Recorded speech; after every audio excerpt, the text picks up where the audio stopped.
And got quite a bit to talk about today, so we'll start now. Jeez, we've got 40 in already. So let's get the. We've come prepared today. Usually we do it off script. So yeah, hope everyone's well. Hope everybody managed to catch up with all the protests that were going on yesterday. Obviously, we saw there was Yellow Vest protest in Bristol. They were up north, I think, in Newcastle. There was protest in Manchester as well against the morally repugnant stand up to racism, who we'll talk about in a moment. So yeah, just for, like I said, we come on today because I've got a few things that we need to, a few announcements to make, obviously, for next weekend. So we've got next weekend in Manchester on the 9th of February. We've got a Yellow Vest protest going on there. The information for that is going to be released on Friday the 8th of February.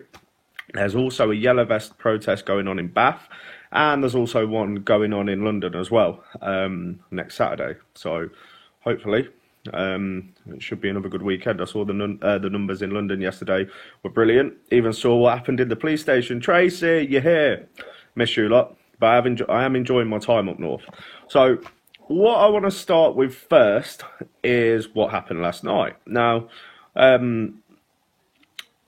was taken off Twitter, basically, for debating with people. Now, what we've seen over the past, when was the Subaru incident? Back in January.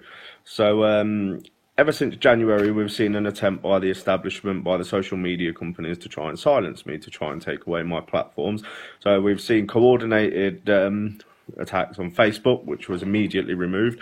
Even reports of friends sharing pictures of me and being banned for 3 days at a time for literally having a photo of me. Now, the last time I've checked, I've not murdered anyone. I'm not inciting terrorism. I'm simply using my rights as a citizen of this country to express my disdain for how things are going, you know. We've got a vote that is being betrayed, the biggest democratic vote in British history that is being betrayed.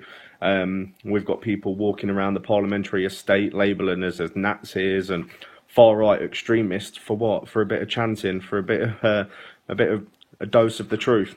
Emma will just ignore the trolls on here. I mean, let's face it, they've got nothing better to do than look at my ugly mug and speak about me all the time, so it really goes to show how much they've achieved in their lives. But yeah, so the Yellow Vest protests yesterday were good. Even there was a brilliant article written by the Daily Mail, which I was quite surprised at, explaining how the Yellow Vest in the UK has brought the right and the left together.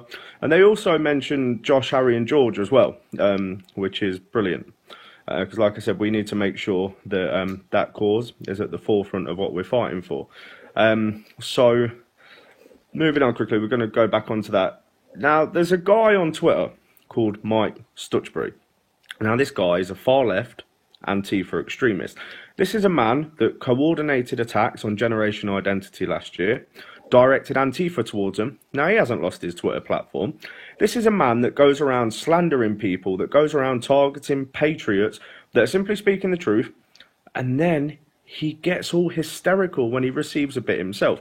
Go and check him out on Twitter.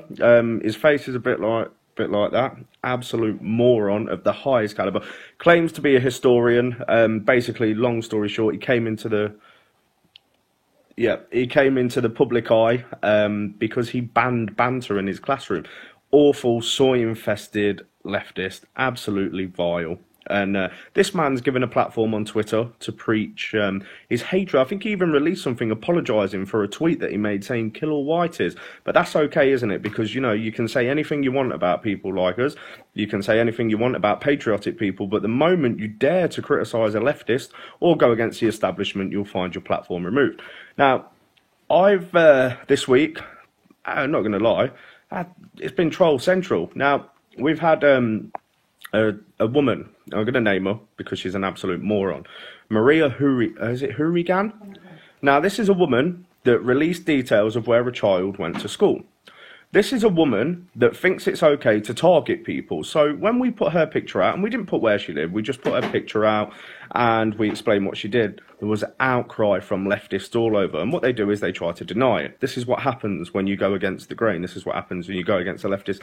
And it's absolutely ridiculous. I've also been, I think I've got to mention this one as well. We've also had trolls all over Facebook making up the most horrendous stories about me. And hold on, anything? So I'm just reading Tracy's comment. What have we got? Anything? Yeah. So, like I said, we've received tremendous amounts of trolling. Luckily for me, I'm thick-skinned, not going to let it bother me. Like I said, there's bigger things that are going on in the country right now. Obviously, Brexit, justice for our boys. We're seeing free speech that's under attack. We're seeing the destruction, the attempted destruction of the working class. Now, going back to Twitter, now I have my account suspended. Now, I'm just bringing up a list here that I've got here because we've got people like Linda Sarsour, who is an extremist, who called for jihad against President Donald Trump. She's still got a Twitter account. Owen Jones. Now, we all know what Owen Jones likes to do. He likes to incite riots and then turn his back on them. So, he's still allowed a Twitter account. Diane Abbott. Now, I want to mention her because this is a very crucial point. Diane Abbott, the shadow Home Secretary, was one of the women that urged Labour MPs to vote against a ban on Hezbollah. So that's Diane Abbott. We've got Naz Shah, who said the victims of grooming gangs should keep their mouths shut in the name of diversity.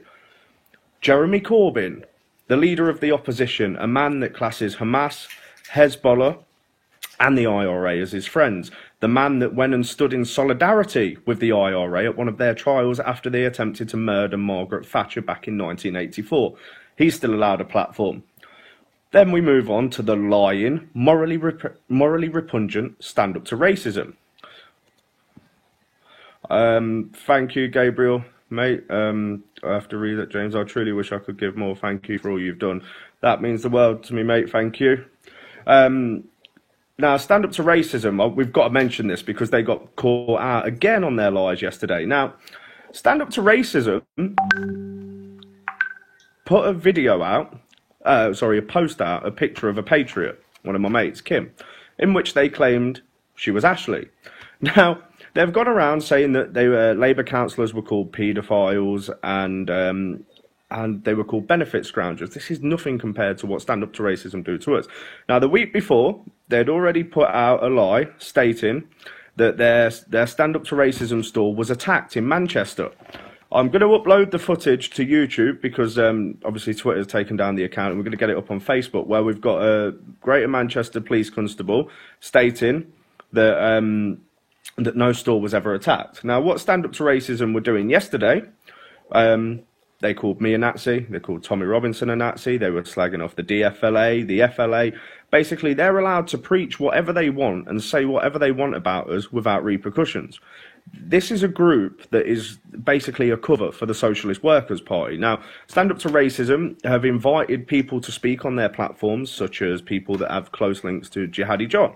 Now, why are they allowed to get away with doing whatever they want? Yet people like us are simply demonised for expressing our opinions and speaking the truth.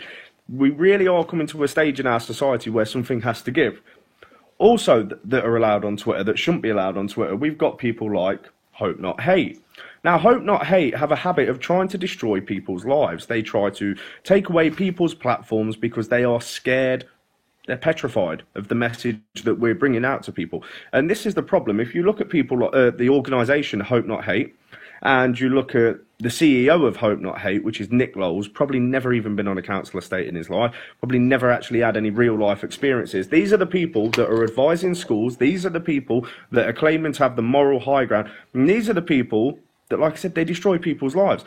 They send dossiers about people to the mainstream media. I just want to go back on that because it's a point I want to make, because like I said, whatever I do, I completely accept full responsibility for everything that I do. What I don't appreciate is when my family then become targets of it. So we've seen targets against, well, my mum being targeted, stepdad being targeted, doxing. Trace, just because you're on, am I allowed to mention what happened on Friday, or do you not think that's a good idea? And then we've got organisations such as Black Lives Matter that are given a platform. And Black Lives Matter were founded by a cop-killing terrorist. Now, I agree. Black lives do matter. All lives matter. But it shouldn't be... it should never be made racial. And this is what the people on the far left are trying to do. They use race. And you find the majority of these people are doing it like they're using the death of Joe Cox. They've used the death of Joe Cox so that no MP can be held accountable for their treacherous actions. Now, I've had it from the mainstream media where I've been compared to Joe Cox's killer because I've said the word traitor. I would never, ever, ever attack any politician. I wouldn't attack anyone. So we don't need to attack people. We need to we need to be allowed to speak to MPs. And what they want is they want the parliamentary estate, they want it filled and filled with police officers. They want as many police officers there as possible because they don't want to be approached by normal people, just real normal people who have genuine concerns about the way that this country is going. You know, we've seen for now 2.5 years, I think, we've had Drunk Steve and his band of Ramonas outside of Parliament. Now these are and you know, you've got people like Charlie Mullins from Pimlico Plumbers that are funding this. Now Drunk Steve's living in a house directly opposite Jacob Rees-Mogg. How can that be? How is that possible? Is that not trying to intimidate Jacob Rees-Mogg? I mean, we've seen the tactics that the Ramonas use down at Parliament.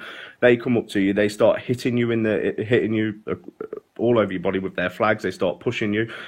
We've seen members of our side that have been racially abused by these Ramonas, and nothing happens to them because they are given police protection. And what I am going to do is now I'm going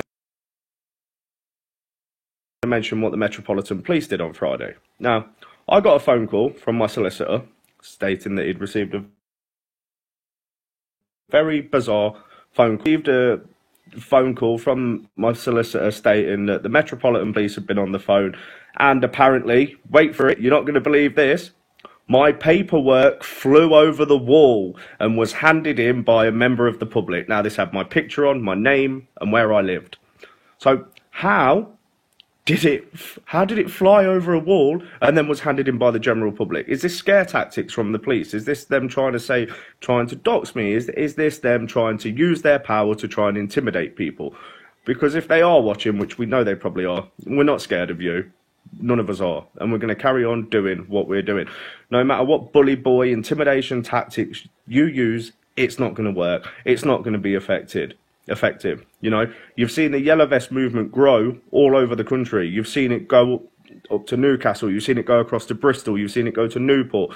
You've seen it in Sheffield. You've seen it in London. You've seen it in Manchester. And this is going to carry on.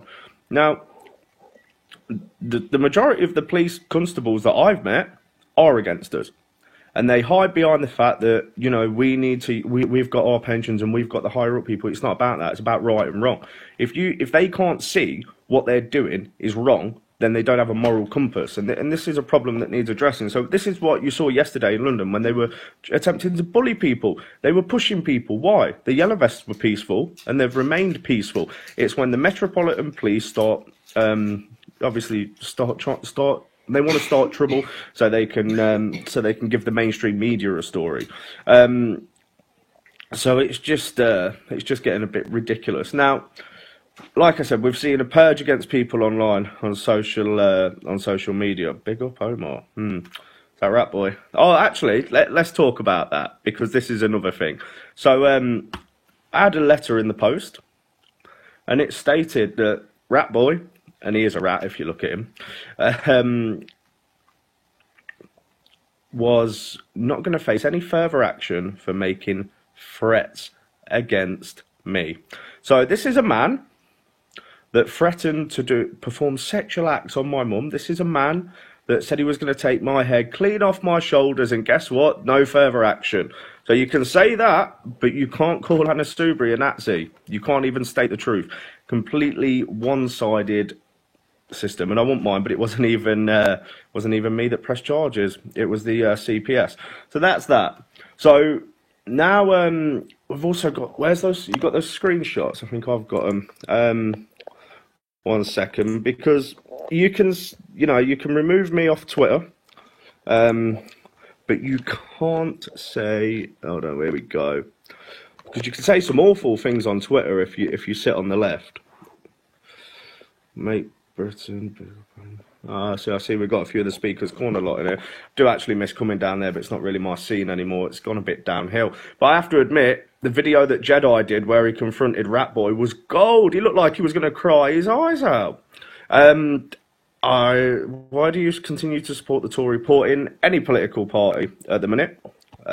Because I truly believe that all of them are going against what we want. So I'm just trying to find these screenshots. because basically we put a poll out. A bit of a controversial poll. I asked people whether they agreed with abortion. I probably should have included more options on it, but it was a yes and no answer. You look worried, James. What's wrong? I'm not worried at all, my friends. I'm very happy. So we spoke about abortion. Some of the comments were awful. Apparently, my mother should have had an abortion. All stuff like this. And what I have to say is, because Justin just mentioned that brilliant point. Why is there so many lefties on here? Are you that obsessed with me that you have to literally follow everything I do? Do you fancy me or something? Do you want a piece? Do you want to come and see me? Is that how much I trigger you? The very thought of me being on an online platform triggers you all to come and watch me because you've got nothing better to do with your sad, pathetic little lives. I'll tell you what you can do. You could educate yourselves. You could work out. You could look in the mirror and think, why am I such a treacherous fool? Why am I doing the dirty work of a corrupt establishment? Why am I standing for the globalists who eventually are going to take my freedom of speech away? Because this is what they don't realise. The left is that what the establishment are doing to all of us, eventually that's going to come full circle and that's going to bite you on the bum. And by that time, it's going to be too late. But no, you carry on protesting against all your made up rubbish. It doesn't matter. At the end of the day, we're against real racism. We're against real issues. Now, 200 are here, Omar fans. Don't get excited. It's ridiculous, this is. Bless him. If Omar's watching, just ask him to watch the video that Jedi did about him again. Absolutely brilliant. Or the one that when me and Avi confronted him. Weren't saying too much then, was he? But we're not going to waste our time talking about insignificant little people that, quite frankly, should keep their mouths closed because they haven't really got anything rational or logical to say. So what else have we got? So yeah, we've mentioned the screenshots. We've talked about the lies from Stand Up to Racism. So if you're out and about next Saturday and you're ready to protest, then you need to get to as many of these protests as possible. Like I said, it's going on in Manchester, it's going on in Bath, it's going on in London. The details will come out towards the weekend. So yeah, I'm actually quite looking forward to this week. We've got a busy week planned. You'll know more towards the end of the week. I think we've pretty much covered everything, haven't we? Yeah. So, Omar got you shook up. Really? You're hiding behind, like, you've got no picture up, you've got no name up, and you're trying to say that I'm scared. I'm not scared. I walked into Speaker's Corner and confronted 150 of you morons, and I wasn't scared, because I'm not scared. I have no reason to be scared. Let's go through some of the comments. James and Ashley, I can't wait till you join us in London again. That'll be soon. That will be soon. What else have we got? Oh, apparently I pissed myself in school. I'd love to know where this come from. I really would love to know. But you know what? Bless them. Bless the little trolls. It's absolutely flattering that you really do spend that much time thinking about me. I tell you what. If you direct message me your address or your email address, I'll send you a signed picture. And then you can put it up in your bedroom and throw darts at it. But like I say, if there's anybody that's free in the week, get yourselves down to Parliament. Show the Ramonas that their undemocratic, treacherous views aren't welcome outside of Parliament. I just want to finish on this. What we stand for in the Yellow Vest movement, the three main issues that I stand for. Brexit, justice for our boys. And obviously, we've got a huge homelessness epidemic. I don't know as much as many other people within the group about homelessness. I mainly concentrate on Brexit and justice for our boys. But if we look at Brexit, this is a betrayal. This is an injustice. This is the political class trying to silence the people. And we can't allow it to happen anymore. This is, like I said, it was the biggest democratic referendum in British history. It must be implemented. We voted to leave the European Union, and we need to leave the European Union. And if we talk about justice for our boys, this is why I want the whole country to be speaking about it. You know, Tracy and Nicola they've been all over the country, everywhere. Scotland, Newcastle, Sunderland, Leeds, Manchester, all over. And they will continue to do it to tell people what happened to their boys. Now, I don't see why the whole country's not up in arms about this, because this is the biggest injustice that I've ever seen in my life. The fact of this, doesn't matter what race, what religion, skin colour, anything. What it's about is that the driver's not on the right charges. It's not death by dangerous driving. It's 3 murders, and it should be 2 attempted murders. Justice hasn't been served. So if there's people on here that aren't familiar with it, please go over to the Facebook page, Fighting for Justice. Have a look at it. We need to make sure as many people as possible read what happened to these boys, because it is truly despicable that it could happen in this country. And the fact that the Met Police, the CPS, legacy media have kept the truth away from people and have been obstructive and have treated the families in the most appalling ways is absolutely ridiculous, and they think they can get away with it. But fear not, people are waking up all over the country, and like I said, the whole purpose of the Yellow Vest movement is to make it grow each and every week. The numbers built up last week. I've got a feeling they're going to be huge this week, and they're going to continue.